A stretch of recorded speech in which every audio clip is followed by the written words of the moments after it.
Munshiganj general হাসপাতালে অস্বাস্থ্যকর পরিবেশে চিকিৎসা নিতে আসা রোগীরা দুর্ভোগ পোহাচ্ছে।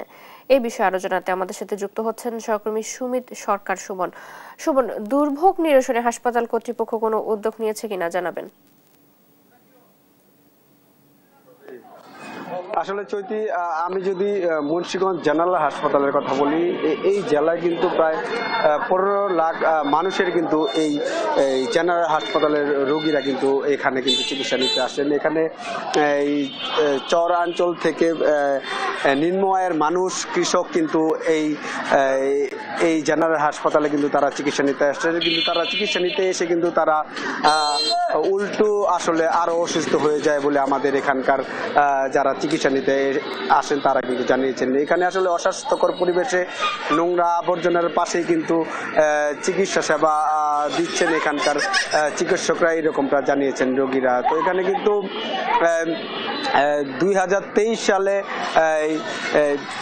250 শয্যা বিশিষ্ট একটি 7তলা ভবন উদ্বোধন হওয়ার পরে কিন্তু আপনার এখানে আইসিইউ এবং সিসিইউ উদ্বোধন করলেও কিন্তু এখন পর্যন্ত কিন্তু সেখানে কিন্তু কোনো চিকিৎসা দিতে পারছেন না চিকিৎসকরা। তো এখানে কিন্তু কর্তৃপক্ষ জানিয়েছেন যে তাদের জনবল সংকটের কারণেই কিন্তু এই চিকিৎসা দিতে ব্যাহত হচ্ছে এবং এখানে কিন্তু প্রতিদিন প্রায় 5 থেকে 6 হাজার রোগী কিন্তু এই মুন্সিগঞ্জ জেনারেল হাসপাতালে তারা চিকিৎসা নিতে আসেন। তো এখানে কিন্তু চিকিৎসকদের বিরুদ্ধে একটি অভিযোগ রয়েছে, তারা বিভিন্ন রোগীদেরকে বাইরের ক্লিনিকে তারা আসলে পাঠায় বলে আমাদের এখানকার স্বজনরা জানিয়েছেন। তো আমি একজনের সাথে কথা বলবো।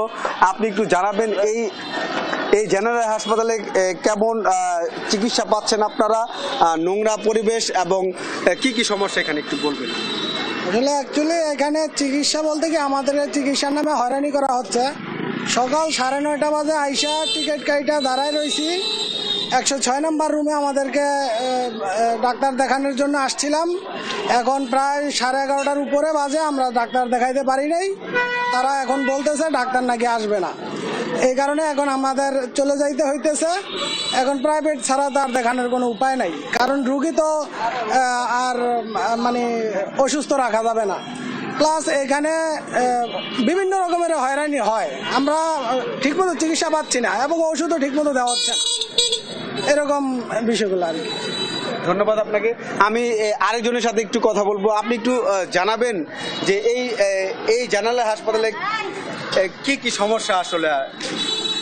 আমি যতটুকু জানি এখানে মূলত ডক্টর সংকট এবং নার্স স্টাফ সংকট, এগুলি মূলত বেসিক মেন সমস্যা হাসপাতালে। এগুলো যদি ঠিক করা হয় আমার মন বলে বিশ্বাস যে রুগীদের সেবার মান আরও বাড়বে এবং আরও সব কিছু ব্যাপকভাবে প্রসারিত হবে। ধন্যবাদ।